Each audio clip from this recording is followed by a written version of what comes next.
Ang intense ng mga kaganapan ngayon sa abot kamay na pangarap sapagkat lalambot ang puso ng anak ni Giselle na si Justin dahil sa mga sasabihin sa kanya ng lolo Pepe niya. Dito nga ay tuluyan ng makakausap ni Don Pepe ang apo niyang si Justin, at dito nga ay pakikiusapan niya ito tungkol sa ina nitong si Giselle. Samantala matapos nga ang naging pagtatalo nila Giselle at anak nitong si Justin, ay bigla namang dadating si Eric na nag-alaga at nagpalaki dito. Kaya naman ay biglang matitigilan si Giselle nang sabihin ni Eric na wag daw nitong saktan ang anak niyang si Justin. Gulat na gulat naman si Justin dahil sa pagdating ni Eric samantalang sising-sisi naman si Giselle sa nagawa nitong pagsampal sa anak niya.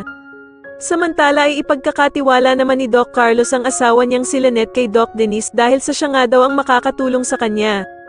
Kaya naman ay magpapakonsulta nga itong si Lynette kay Doc Denise at dito nga ay sasabihin niya na pakiramdam niya nga daw ay merong mga taong gustong manakit sa kanya at itatanong niya nga dito kung nasisiraan na ba daw siya ng ulo.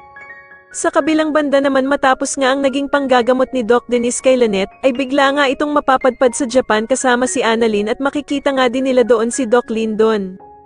Masayang masaya naman na ikukwento ni Annalyn kay Doc Lyndon ang naging experience nila ng kanyang inang si Lynette. Dito nga ay sasabihin niya na sobrang saya daw niya dahil sa first time niyang sumakay ng eroplano kasama ang ina niyang si Lynette na first time din nga daw na sumakay dito.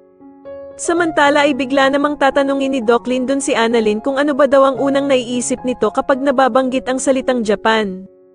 Sasagutin naman siya ni Annalyn na ito daw ay walang iba kundi ang Mount Fuji. Kaya naman ay biglang yayayain ni Doc Lyndon ang mag-ina na pumunta doon at dito nga ay magpapakain pa sila ng mga bibe.